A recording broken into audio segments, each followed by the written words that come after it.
Hola, buen día a todos. Mi nombre es Claudia Priego. Me complace mucho darles la bienvenida a este nuevo curso en el que nos ha convocado American Bar Association, conocido como ABARROLI, a mí como su profesora y ustedes como alumnos. De verdad es un placer. Hoy empezamos una aventura educativa de una semana en la que mis compañeros Nancy Barragán e Ives Soberón, una servidora, Claudia Priego, les guiaremos por este camino, por esta aventura de los mecanismos en materia penal. El curso, como ya saben, se llama Curso Taller de Formación Avanzada en Habilidades de Mediación, Negociación y Conciliación en materia penal para estudiantes y profesores de derecho. Me corresponde darles el primer tema, que se llama Introducción a los mecanismos alternativos de solución de conflictos. He planeado sobre la base, sobre la agenda que me dio la organización, pues una exposición un poco dinámica, también incluyendo algunos ejemplos producto de la práctica que tengo ya en los años que he estado trabajando con los mecanismos alternativos y espero que sea de tu agrado. Voy a hacer el método deductivo, es decir, vamos a ir de lo general a lo particular para que podamos ir profundizando en, en los temas. Y bueno, sin más preámbulo, vamos a comenzar. Voy a compartir mi pantalla para que tú puedas ver la presentación y pues también puedas un poco seguirme. Listo, pues como te decía yo, el tema es introducción a los mecanismos alternativos de solución de conflictos. Soy doctora en métodos de solución de conflictos y derechos humanos. El tema me viene genial, dado pues mi experiencia profesional, pero también mis estudios de posgrado. Así que bueno, comenzamos. Vamos a comenzar pues definiendo qué son los mecanismos alternativos de solución de conflictos y a este respecto podemos encontrar un sinfín de definiciones, de autores, de ideas, algunas confluyen, algunas eh, meten características con las que a lo mejor no puedo estar de acuerdo, sí, pero tomando en cuenta que los mecanismos alternativos son simples, que tenemos que hacer un lenguaje simple, yo los definiría, que es mi definición, puedes estar de acuerdo o no, por favor, cuestiónatelo todo. Y si no estás de acuerdo, también busca una definición propia o indaga en algunos otros autores. Esta clase o esta exposición que te voy a dar es como básica de conceptos que debes de tener para este curso, pero eso no quiere decir que te vas a quedar ahí. Yo te animo a que sigas investigando y que sigas profundizando en los temas. Y bueno, yo los definiría como una vía para la solución de conflictos, además de los procedimientos jurisdiccionales. Sencillamente, esos son, nos proporcionan esta esta alternativa, como su nombre lo dice, para que no todo lo tengamos que dirimir ante un tribunal, para que no todo tenga que ser un litigio, ¿sí? Entonces son una vía para poder solucionar pacíficamente los conflictos, siendo obviamente una alternativa más dentro de todas las vías que tenemos. Y bueno, el fundamento constitucional, miren, es bien importante, a mí me encanta siempre encontrar dónde está el fundamento constitucional a todo lo que en derecho hacemos y siendo nosotros profesores y estudiantes de derecho, creo que también es importante que lo conozcamos. Bueno, el fundamento constitucional está en el artículo 17 de la Constitución Política de los Estados Unidos Mexicanos. En este artículo, el Estado se reserva como una facultad exclusiva el tema de la administración y la procuración de justicia. Acuérdense que hay una prohibición a las personas o a los ciudadanos de que nadie puede hacerse justicia por propia mano ni ejercer violencia para reclamarla, con lo cual el Estado se proclama como el único ente capaz de administrar y procurar la justicia. Y en ese sentido, ¿sí? En el segundo párrafo del artículo 17 dice que habrá tribunales que estarán previamente establecidos con leyes que se van van a entrar en vigor antes de todos los sucesos que van a ser juzgados a través de esas leyes.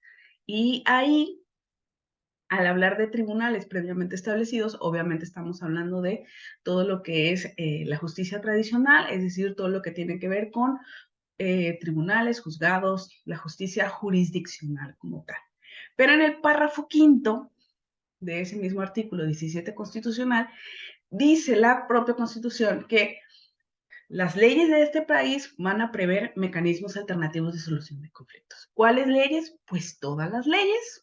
Todas las leyes de este país deben de prever este tipo de mecanismos. Al día de hoy, no todas las leyes lo prevén, pero yo espero que sea un proceso paulatino en el que cada día más, en el que cada día más leyes pues puedan prever estos mecanismos alternativos en todas las materias para que siempre podamos tener eh, el derecho de acceso a la justicia alternativa a través de un facilitador. Bueno, la característica, fíjense que es bien importante darle un seguimiento a todo lo que ha dicho la Suprema Corte de Justicia de la Nación a este respecto. Y eh, la, la Corte ha dicho que los mecanismos alternativos pues son otra vía, ¿sí?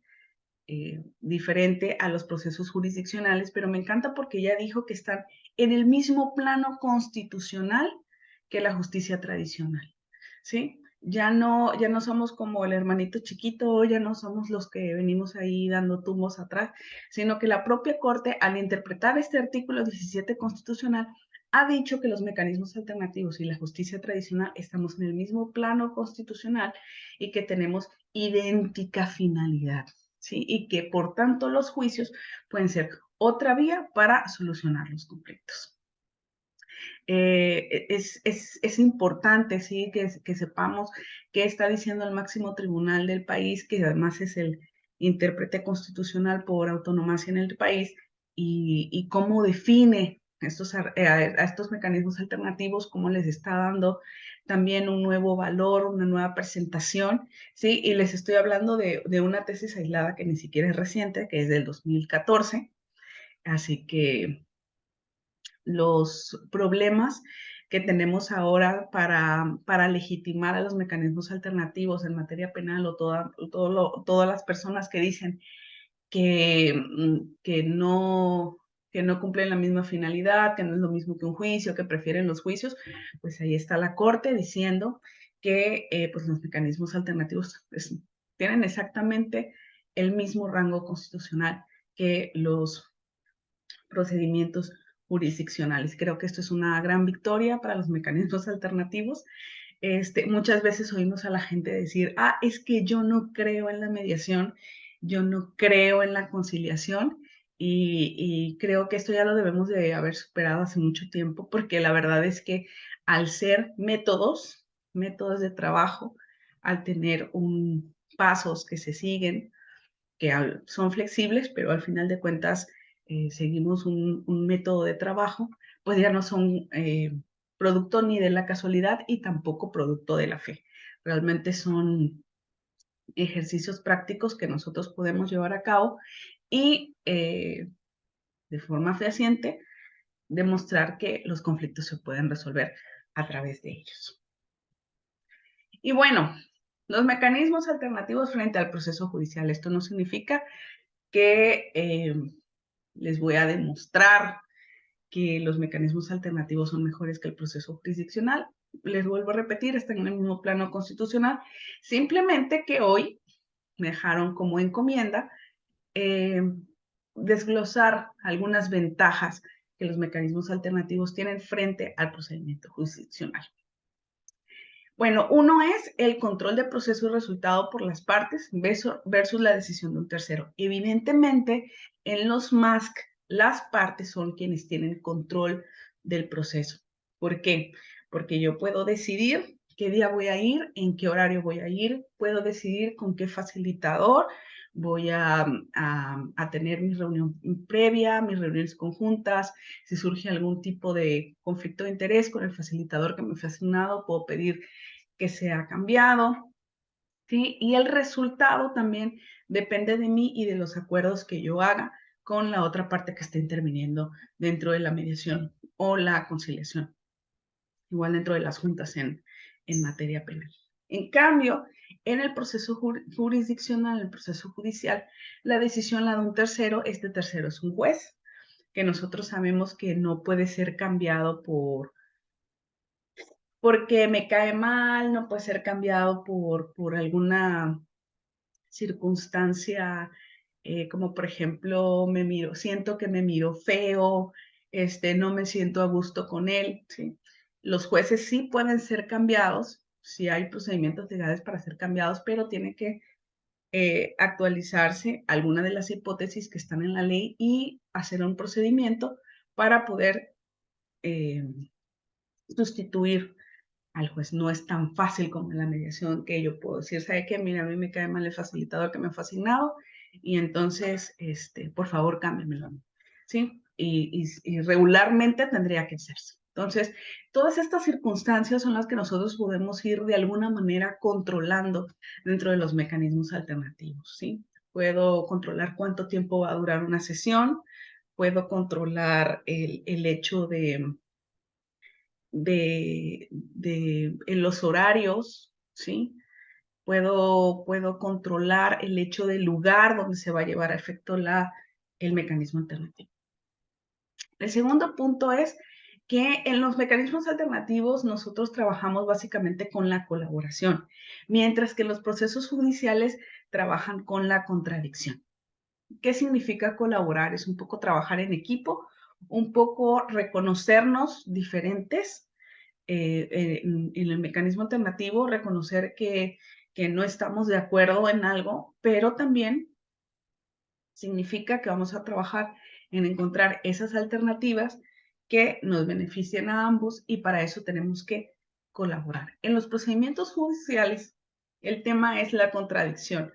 Si es necesario, voy a mentir, si es necesario, voy a ocultar pruebas, si es necesario, voy a bueno, como la palabra lo dice, a contradecirse delante del juez. Voy a intentar convencer al juez de que mi verdad es la verdad absoluta para que el juez pueda inclinar su decisión a favorecer mis intereses. Entonces, si te tengo que meter el pie, te voy a meter el pie. Si tengo que mentir, voy a mentir. Y es una confrontación, es un choque de fuerzas directamente entre la parte A y la parte B. Mientras que en los mecanismos alternativos un poco lo que intentamos es trabajar en equipo.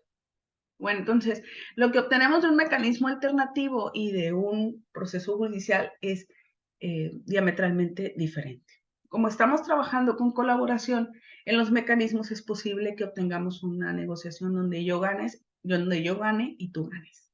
En los procesos judiciales yo voy a jugar a que yo gano, pero tú pierdas. No pueden haber dos ganadores, no puede haber como tal un empate, ¿sí? Y de hecho, todo el trayecto en el procedimiento judicial, yo estuve haciendo todo lo posible porque yo ganara, pero eso te va a dejar mal a ti, ¿sí? Las resoluciones judiciales siempre decimos fulanito probó y por tanto, fulanito o sutanito no probó, sí ganó o no ganó, y en eso es en lo que básicamente se traduce.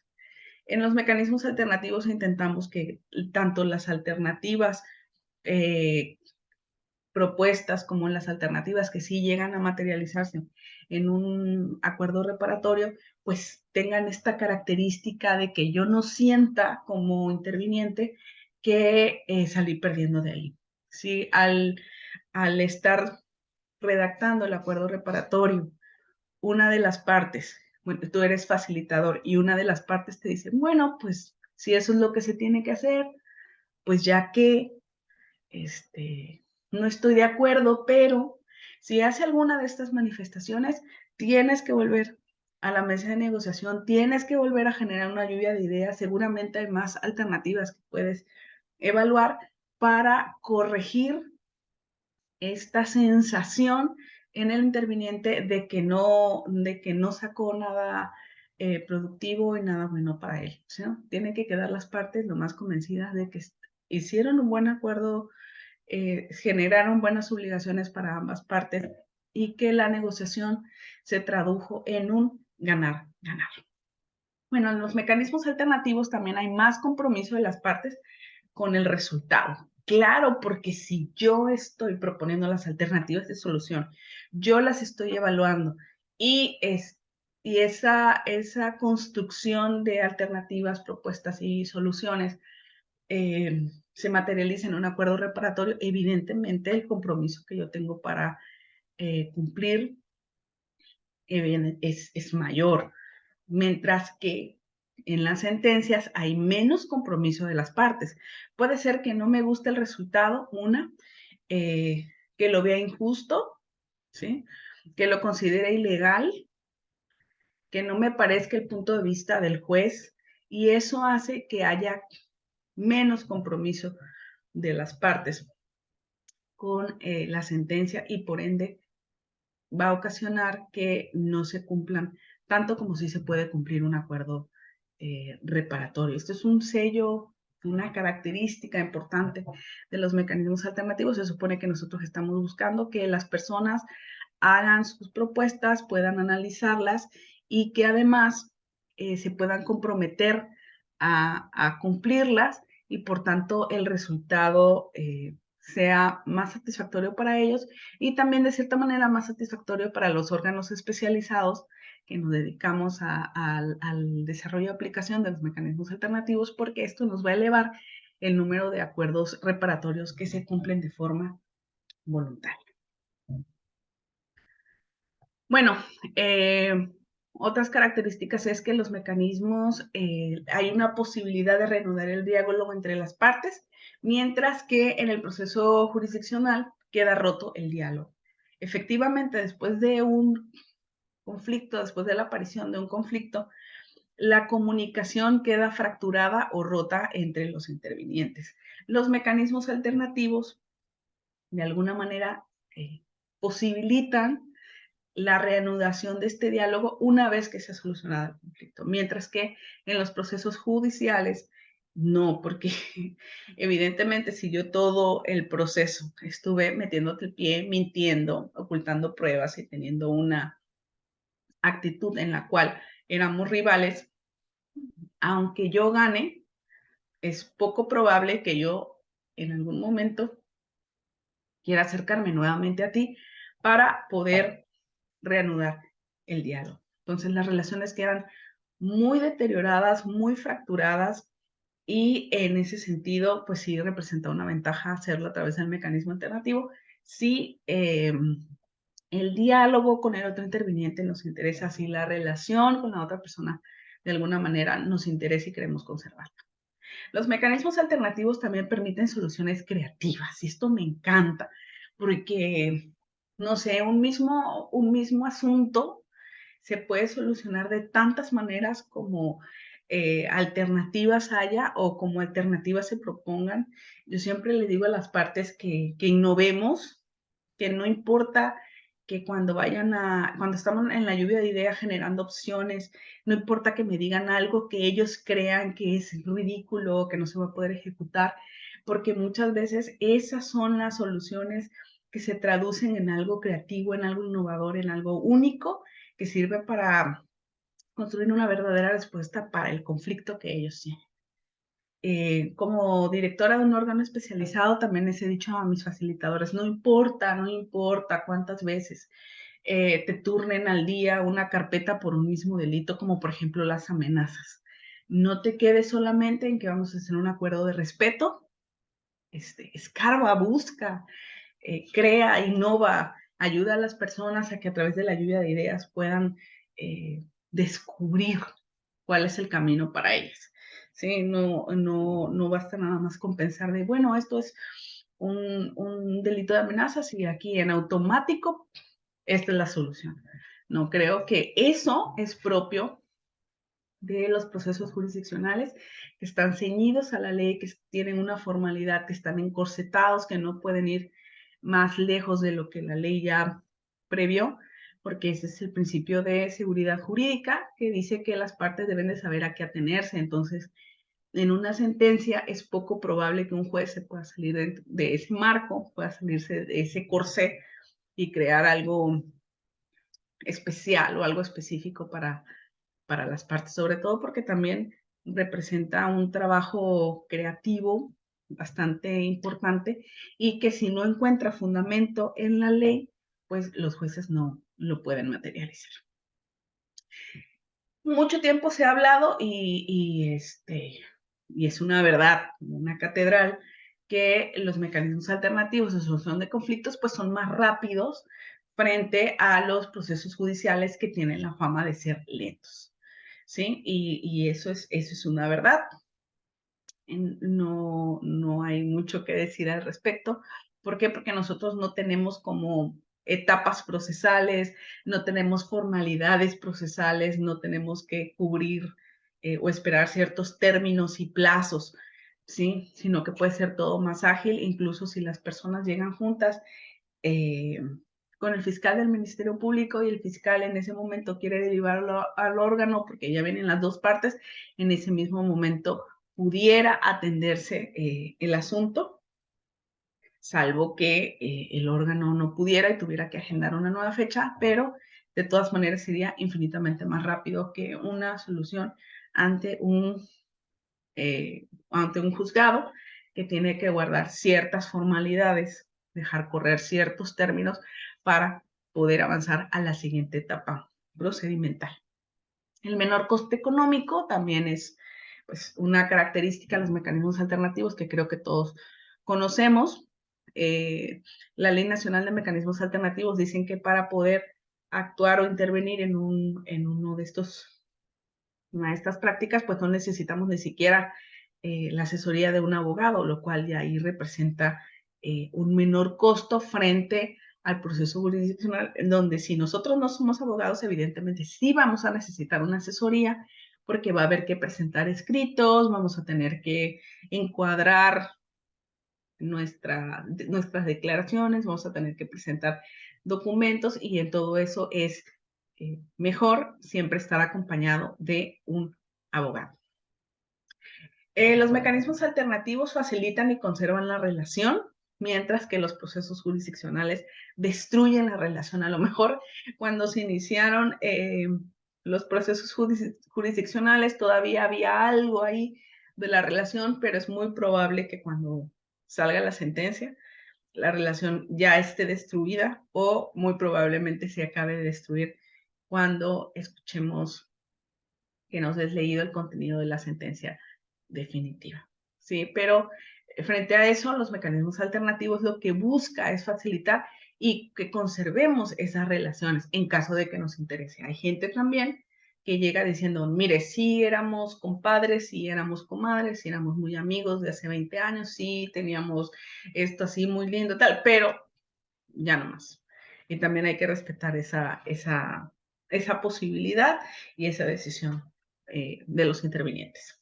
Los mecanismos alternativos generan empatía, mientras que los procesos jurisdiccionales generan resentimiento. Es cierto, cuando yo me siento a hablar de un conflicto que yo tengo con otro interviniente y que está facilitando el proceso un experto en solución de conflictos, pues es evidente que el clima que se va a crear, la atmósfera que vamos a crear es diametralmente diferente. Yo puedo escuchar el relato de la otra persona y como ser humano también empatizar en su situación, empatizar en las decisiones que tomó o saber el trasfondo de las decisiones que tomó y eso me va a ayudar a entender, sí, quizás hasta disculpar por qué actuó de una manera o de otra.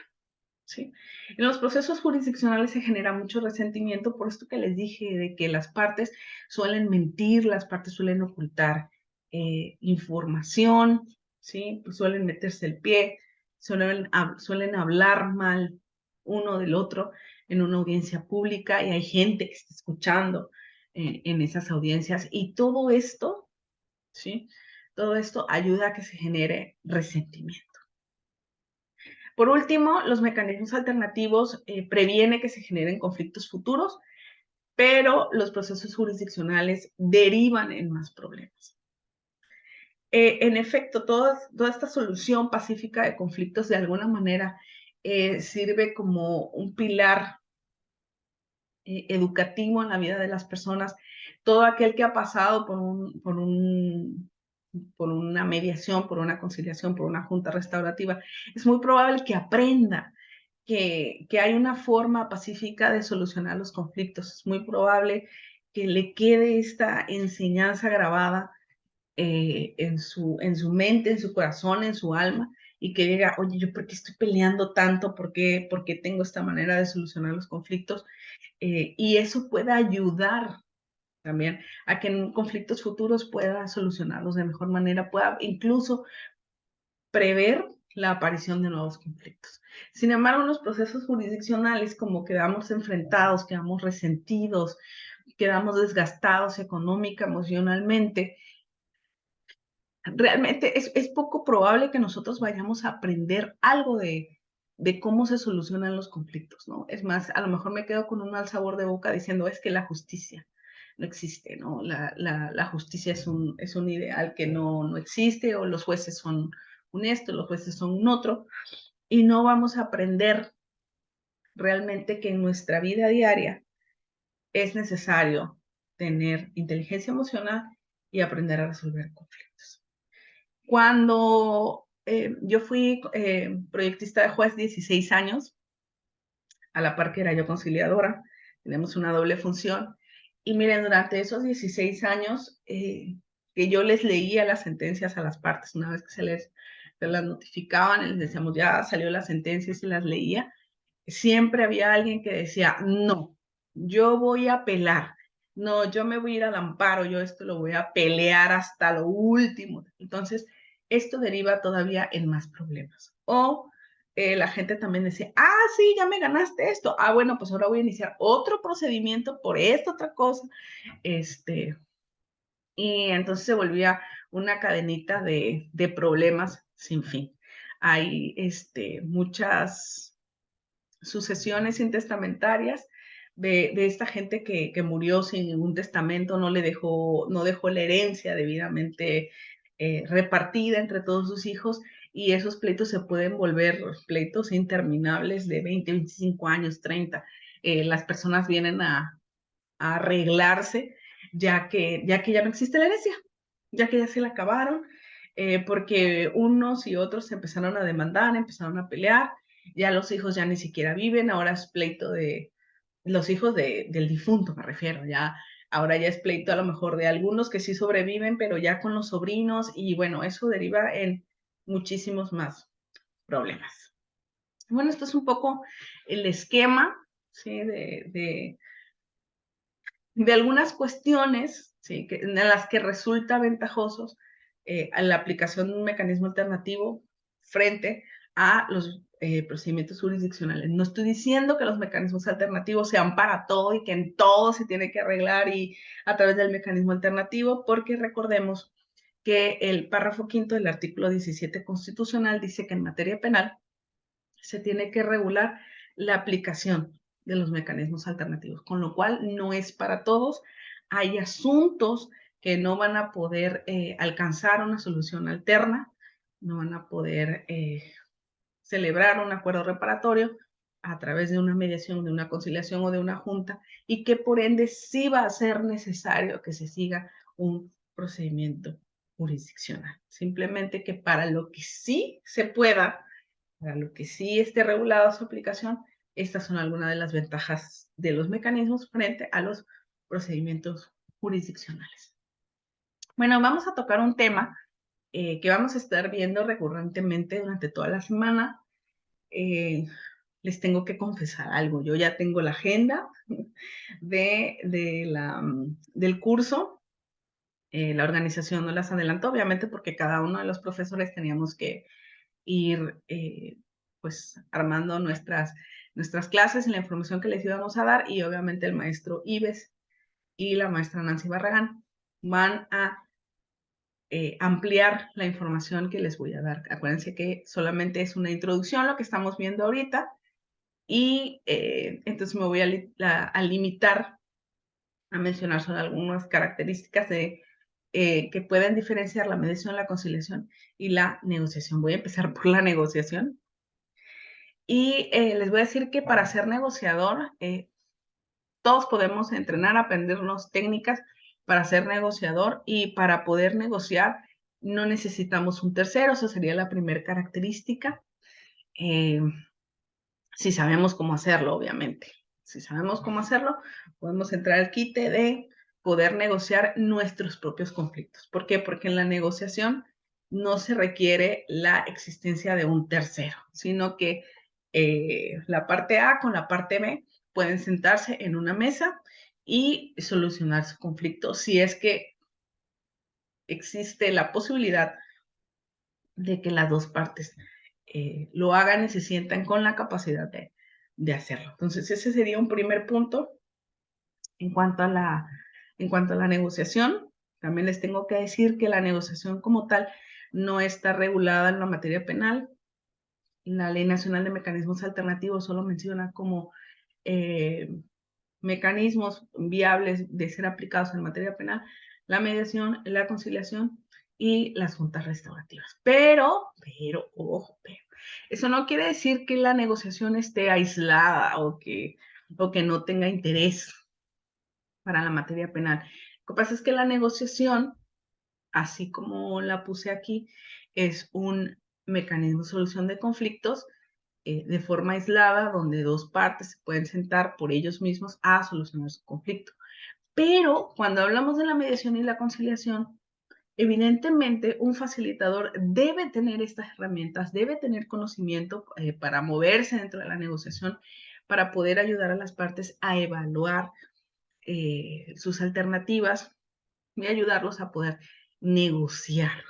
Entonces, dentro de la mediación y la conciliación, la negociación se vuelve una herramienta muy poderosa que deben de tener los facilitadores. Y si bien es cierto, por sí mismo no se puede dar, pues también es cierto que es una herramienta poderosa para el facilitador. Un facilitador que no sabe hablar de dinero, que no sabe generar alternativas, que no sabe generar, que no sabe ayudar a las partes a evaluarlas, que no sabe sacar cuentas, que pues evidentemente no va a ser un trabajo correcto. Decía que la negociación en materia penal no está regulada. Sería un poco raro, ¿verdad?, que nos quedáramos de ver las partes en un despacho, celebráramos un acuerdo privado nosotros en un despacho y eso lo lleváramos intentando que se extinguiera alguna acción penal.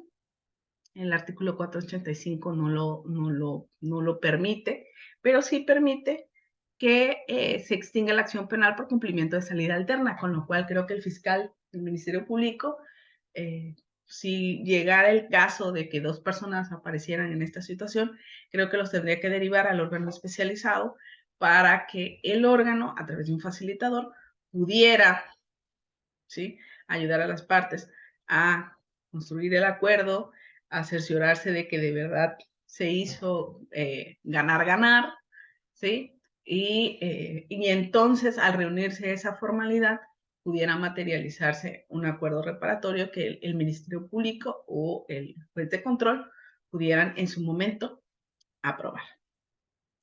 Bueno, la mediación, según la Ley Nacional de Mecanismos Alternativos, pues es un mecanismo alternativo de solución de conflictos en el cual el facilitador va a ayudar a las partes con la comunicación, pero no tiene facultades para proponer alternativas de solución a las partes, ¿sí? En la conciliación, sí.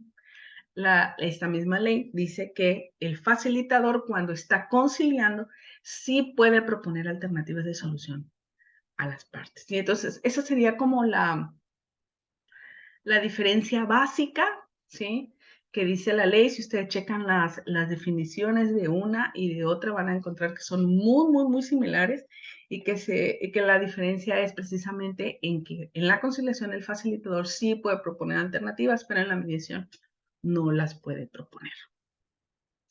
Y otro rasgo distintivo que pudiéramos obtener del modelo homologado sería el hecho de que para escoger solucionar un conflicto a través de la mediación, la característica que debería de tener ese conflicto es que las partes tengan una relación que les interesa, que permanezca después de solucionar el conflicto. Mientras que cuando no hay esa relación, las partes manifiestan que no quieren volverse a ver y tal, entonces en ese caso, según el modelo homologado, es posible que pueda escogerse la conciliación. La conciliación sería como por ejemplo para los hechos de tránsito, o sea, cuando hay un accidente, evidentemente no me voy a ir a chocar con alguien que conozco, ¿no? Voy en la calle, alguien se atravesó, no alcancé a frenar e impacté su auto. Me bajo y lo primero que veo es una persona completamente desconocida que está muy molesta conmigo porque golpeé su auto. Y para esos casos es que podemos claramente optar por la conciliación. Y en la mediación, pues obviamente es a lo mejor un caso de despojo, donde somos familia y estamos peleando los terrenos de la abuelita, pero cuando se aclare todo, queremos seguir siendo familia, queremos seguir siendo primos, queremos seguir celebrando la Navidad juntos ahí en el ranchito. Y para ese tipo de casos, pues evidentemente se escogería la mediación. Esos términos más, términos menos, eh, lo que nos dice el modelo homologado para poder escoger uno y otro, que sería como una diferencia que le añadiría a lo que ya dice la Ley Nacional de Mecanismos Alternativos. Déjenme voy viendo mi tiempo para que eso no tampoco se les haga tan engorroso. Y bueno, llegamos a un punto bien padre, porque a mí siempre me gusta hablar sobre los principios que rigen, le puse la mediación, pero realmente son los mecanismos alternativos en materia penal. Me gusta mucho hablar de estos principios, siempre los he visto como un pilar. eh, Son principios, como su nombre lo dice, pero que de alguna manera impactan todas y cada una de las decisiones que nosotros tomamos cada vez que desarrollamos o aplicamos un mecanismo alternativo. Son directrices que nos ayudan a tomar decisiones correctas, nos modelan un tipo de comportamiento a los facilitadores y a todas las personas que estamos involucradas en la solución pacífica de conflictos. Yo lo llevo a veces un poco más allá y le digo a mis facilitadores, es que no es posible que tú seas un facilitador y saliendo de aquí de la oficina te lleves mal con todo el mundo, porque creo que estos principios, eh, más que estar plasmados en la ley y solamente aplicarlos cuando estamos solucionando conflictos, creo que se tienen que volver un poco parte de la manera en la que estamos procesando las situaciones que nos pasan en la vida. Y bueno, ya ustedes me dirán, como yo les dije, confronten todo, cuestiónenselo todo, no se queden solamente con lo que yo opino. Creo que son importantes. Para mí los principios, les decía yo, son como pilares, no tengo aquí como un pilar, pero creo que son como pilares, ¿no? Entonces yo entiendo que son estas estructuras que sostienen, por ejemplo, un techo. Si yo en aquí de la habitación donde estoy quitara un pilar, pues es muy probable que el techo de la habitación se fuera a caer, con lo cual deja de ser una habitación y pasa a ser otra cosa, a lo mejor una pseudo habitación. Habrá gente que todavía pueda vivir así. Yo no, personalmente yo ya no podría vivir en esta habitación si el techo está a la mitad desplomado. Y entonces creo que pasa lo mismo con los principios en la mediación. Creo que si nosotros empezamos a quitar principios o empezamos a decir, bueno, aquí no voy a aplicar la simplicidad y aquí tampoco lo voy a hacer flexible, tal, nos vamos alejando de lo que realmente es un mecanismo alternativo. Nos vamos alejando de la verdadera naturaleza, que es la solución pacífica de conflictos, y lo vamos convirtiendo en otra cosa, lo vamos convirtiendo en algo más cercano a los procesos jurisdiccionales. Acuérdense que si nos alejamos de estos principios, nos vamos acercando a los procesos jurisdiccionales, porque estos principios los hacen únicos, definen la naturaleza misma de la solución pacífica de conflictos. Entonces, si nos alejamos de ellos, nos estamos acercando más a los procesos jurisdiccionales. Y permítanme, voy a tomar agua. Y bueno, comenzamos. El primer principio de los que les quiero hablar es la voluntariedad. La voluntariedad es el corazón mismo de los mecanismos alternativos. Este principio, según el artículo 4 de la Ley Nacional, nos dice que para que las personas puedan intervenir en un mecanismo alternativo, deben de hacerlo libres de coacción, libres de cualquier presión, ¿sí?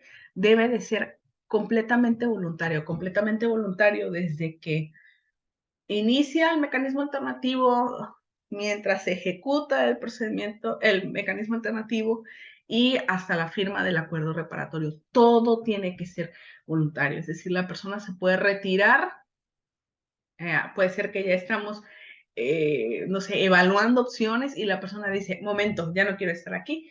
En ese momento se tiene que suspender todo o terminar todo, dependiendo cuál sea su decisión, si suspender para regresar otro día o darlo por terminado porque ya no existe su consentimiento para continuar. Entonces, este principio es bien serio. Nosotros no tenemos ninguna herramienta jurídica para hacer que las personas se queden, como por ejemplo, si te vas te multo, si te vas o para que vengas te apercibo. Todo eso nos aleja de la naturaleza de los mecanismos alternativos, porque todo tiene que ser voluntario. Entonces, realmente es una gracia, es un, es un algo que debe tener un facilitador, es crear una conexión con nuestros intervinientes para que ellos puedan acceder a quedarse, a escucharnos y que voluntariamente puedan permanecer, si es su deseo, hasta la celebración de un acuerdo reparatorio. Luego está el principio de confidencialidad, que todos lo conocemos mucho y siempre decimos, bueno, es que no se puede divulgar nada de lo que se diga en la sesión conjunta de la mediación, la conciliación o las juntas restaurativas, lo cual es cierto, ninguna de las partes puede grabar, no puede grabar ni audio, ni video y tampoco puede tomar fotos, ¿sí? No puede estar haciendo como transcripciones de todo lo que pueda hacer decir la otra persona. No me puede utilizar a mí, si soy el facilitador, no me puede utilizar a mí como testigo delante de un juez porque todo está revestido por este principio de la confidencialidad. Ahora, la confidencialidad tiene una excepción que es importante que nosotros le digamos a las partes, a los intervenientes, cuando estamos desarrollando algún mecanismo alternativo, y es que en caso de que ellos lleguen a mencionar que está en peligro la integridad física de una persona o la vida misma de una persona, entonces nosotros podemos, y me gusta decir la palabra violar, pero nosotros podemos pasar un poco por alto el principio de confidencialidad, y de hecho tenemos que hacerlo, y denunciar los hechos ante el fiscal del Ministerio Público en caso de que los intervinientes lleguen a mencionarlo dentro de la sesión conjunta de un mecanismo alternativo. Es importante que se le diga a las partes que esto puede llegar a suceder en caso de que ellos mencionen una situación de estas y es importante que lo tengan presente. El principio de imparcialidad es aquel que nos dice que nosotros tenemos que actuar como facilitadores libre de juicios, ¿sí? No puedo estar pensando que una persona es culpable y la otra es la pobre víctima inocente, sino que tengo que tratar a todos con imparcialidad libre de juicios. Eso es, yo siempre he dicho que es una habilidad que nosotros podemos eh, adquirir y que nosotros podemos desarrollar con la práctica de los mecanismos alternativos. Al principio puede resultar un poco difícil porque nos han enseñado, al menos hablo personalmente, nos han enseñado siempre a juzgar por bueno, malo, blanco, negro, correcto, incorrecto. Y este tipo de pensamiento dicotómico a veces nos juega una mala pasada a todos los que nos dedicamos a facilitar mecanismos alternativos y de ahí viene el tema de juzgar a una persona. Sí, no me parece que lo que haya hecho sea correcto, pero sí me parece correcto lo de esta otra persona y entonces ahí empezamos a perder imparcialidad. El tema es que no lo vas a decir, porque pues ya tienes un entrenamiento y acuérdense que ya estamos en un taller que se llama formación avanzada. Entonces ya no es como que vayamos a reconocer que sí, que estoy siendo imparcial. No, a lo mejor te lo vas a quedar callado, va a ser una idea que va a estar ahí en tu mente, pero tarde o temprano tu inconsciente va a soltar una pregunta, vas a tener alguna actitud diferente con alguna de las personas y ahí es donde tú vas a revelar, donde tú vas a llevar al mundo exterior ese pensamiento que te está rondando. Entonces, cada vez que tengas un pensamiento de estos, no juzgues, aléjate de él, toma un receso, toma agua, sal a dar una vuelta, hasta que vuelvas a alinear tu mente a lo que verdaderamente tiene que ser un mecanismo alternativo. El principio de información nos dice que nosotros tenemos que dar toda la información que los intervinientes necesiten al principio, durante y al final de un mecanismo alternativo, sobre sus alcances, sobre sus límites, qué pasa si se celebra un acuerdo reparatorio, los tipos de acuerdos reparatorios que son diferidos, que son inmediatos, qué pasa si se cumplen, qué pasa si no se cumplen, qué pasa si lo derivó el asunto del Ministerio Público, qué pasa si ya está vinculado. Toda esta información hay que proporcionársela a las partes. Esto es lo que nos dice el principio de información. Siempre tenemos que estar preguntando, hasta aquí todo quedó claro, hasta aquí me expliqué bien, ¿tiene usted alguna duda? Disculpe, ha participado antes en una mediación, si te dice que no, explícales cómo y qué es este mecanismo que tú vas a aplicar para poder solucionar ese conflicto. Luego tenemos el principio de equidad. Equidad es tratar a las personas eh, con igualdad. Tengo miedo de decir esa pregunta, de esa palabra, porque no podemos tratar igual a lo desigual. Creo que tenemos que tratar desigual a lo desigual. Ayudar a que si hay alguna persona que tiene un desbalance de poder, ayudarla a empoderarla para que pueda estar al mismo nivel de la otra persona y poder equilibrarlos para que puedan actuar de la misma manera, con el mismo empoderamiento, ¿sí? Dándole las mismas facilidades. Y aquí hablo, por ejemplo, las personas que son débiles visuales, pues a lo mejor no van a poder leer bien un documento, no van a poder tener acceso al panfleto por sí mismos, a lo mejor sí necesiten que yo le dé la información en algún audio, que se las dé en un determinado formato, para que los lectores estos que ellos tienen, que usan en sus celulares, les puedan leer ellos la información o quizás tenga que permitir que se acompañe de una persona de confianza para que pueda, no sé, leerles el acuerdo reparatorio en caso de que se llegue a uno y hacer tener este tipo de acciones, de gestos, ¿no? Dependiendo de las personas para poderlos poner en un estado de equilibrio a ambos intervinientes. El principio de honestidad también es muy importante. Es importante, ¿por qué? Porque tenemos que ser honestos, tanto los facilitadores como los que están interviniendo en la solución del conflicto. ¿Sí? Es un principio importante, es un principio de buena fe. Eh, yo a veces discuto mucho con alguna colaboradora que tengo en la oficina porque siempre me dice, es que tú no ves más allá de tú no ves que ahí se puede generar un problema, tú no puedes ver que ahí te vas a enredar en no sé qué. Y le dije, mira, aquí estamos actuando honestamente y de buena fe. Entonces yo no estoy pensando, ¿sí? En lo malo que puede venir, estoy pensando en que tanto las partes como mis facilitadores están haciendo las cosas correctamente y de la forma más honesta y creo que es un éxito dentro de las fiscalías o los tribunales que nos dedicamos a aplicar los mecanismos alternativos, porque también genera más confianza y creo que podemos a través de la honestidad mostrar una nueva cara en la administración y la procuración de justicia. Y el tema, por último, de la flexibilidad y la simplicidad. Es importante, mire, que seamos flexibles. Como yo les dije, los procedimientos jurisdiccionales son rígidos, encorsetados, no nos podemos mover. Si te dieron un plazo y se venció el plazo, pues ya viene el tema de la preclusión, es decir, ya perdiste ese derecho, ya no lo vas a poder tener nuevamente. Y así, ¿no? Pero en los mecanismos alternativos tenemos que ser flexibles, tenemos que ser creativos, tenemos que ser simples, ¿sí?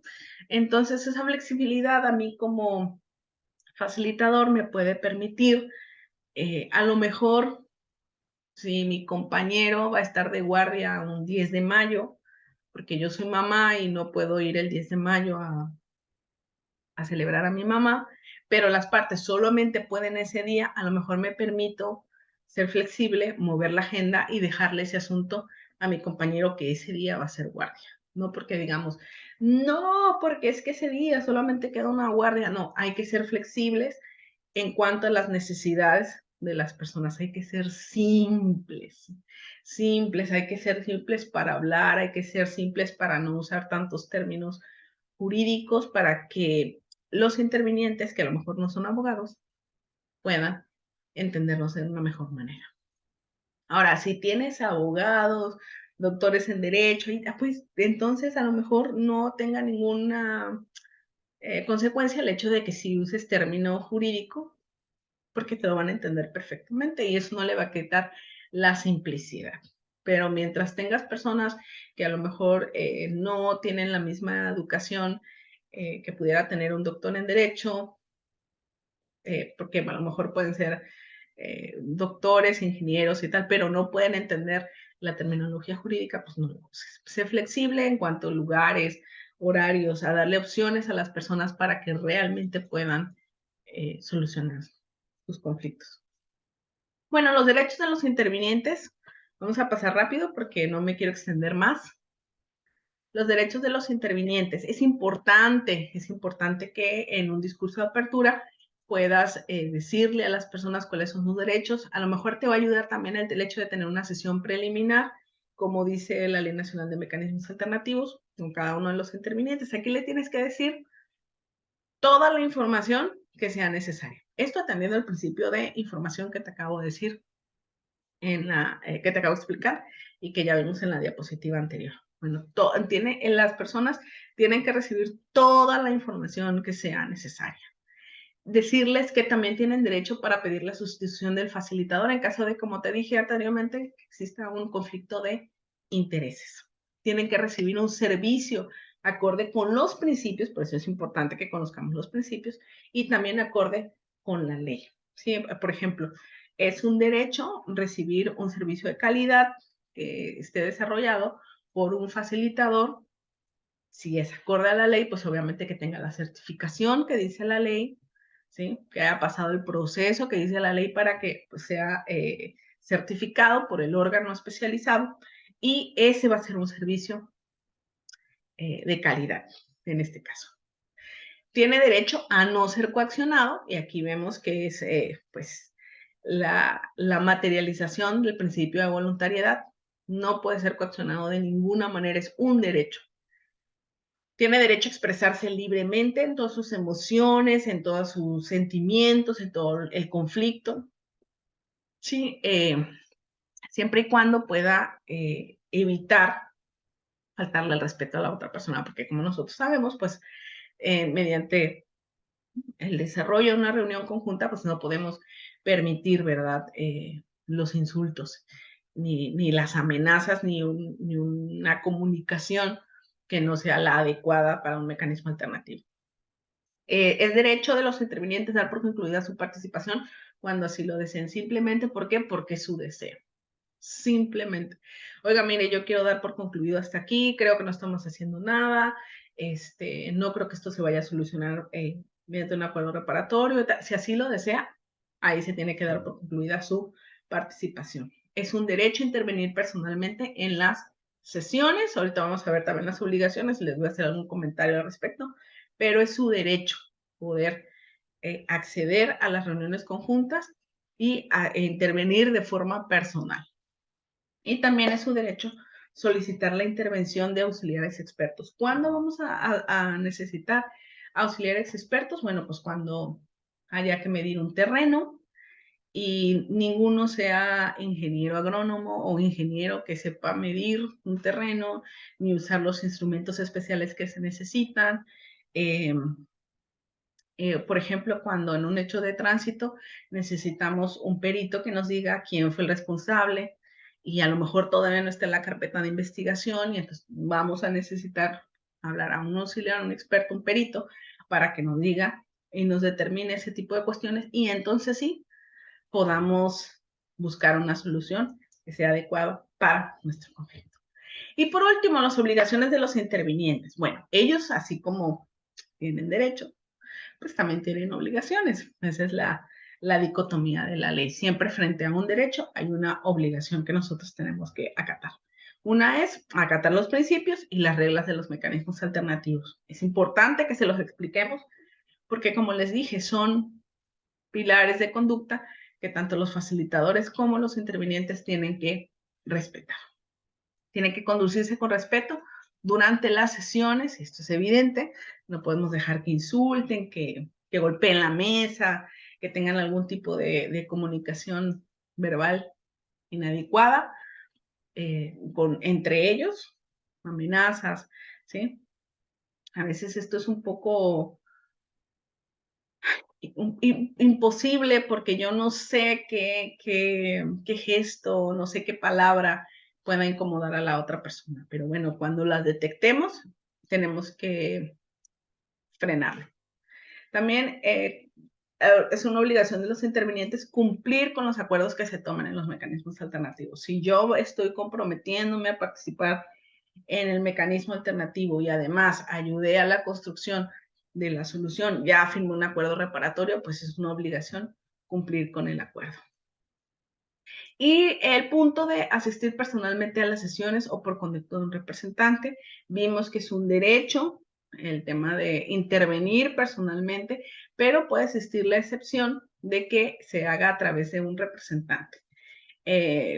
¿Cuándo es eso? Pues no sé, cuando la persona tenga algún tutor porque no pueda asistir de forma personal o la ley no le dé esta capacidad de ejercicio de sus derechos y entonces puede asistir a través de un representante. A lo mejor se encuentra fuera del país o está en cama y no quiere moverse o no quiere participar en esa manera, pues también lo puede hacer por conducto de un representante. Ahorita me pondría un poco esos casos entre comillas, porque con el uso de las tecnologías, con el uso del Zoom, del Meet y todo eso, pues a lo mejor también se puede hacer una mediación, una conciliación a través de estos medios, y evitar así el tema de los representantes. Bueno, es solamente una opción, una idea. Actualmente tenemos el asunto de una señora y se los comento precisamente por eso, porque tiene 82 años y sus familiares nos dicen que no pueden moverla porque ella es una señora que está en mal estado de salud y no se puede mover de su cama y tampoco puede como que afrontar una sesión conjunta y que deseaban hacerlo a través de un representante legal. Pues, la facilitadora fue hasta su casa hacerle la entrevista previa y también un poco para ver las condiciones de la señora. La señora sí está en uso de sus facultades mentales, pero verdaderamente dice que ella le representa un muy grande esfuerzo físico moverse, hablar y afrontar este tipo de situaciones y entonces lo va a hacer por conducto de un representante. Y bueno, hasta aquí hemos llegado al final de esta clase, que es la introducción a los mecanismos alternativos. Todo está enfocado a la materia penal. De verdad espero que la información que te esté dando sirva como un fundamento para las próximas clases. Como te dije, mi intención fue también eh, compartirte algunos puntos de la vida diaria que solucionamos en el órgano especializado y pues darte una información amplia que espero que tú tengas mucho ánimo de seguir investigando y de seguir conociendo. Te deseo que tengas una semana de mucho aprendizaje, una semana de mucho crecimiento, una semana de mucha convivencia con todos los que estemos en el curso y pues nada, que tengas buen día. Gracias.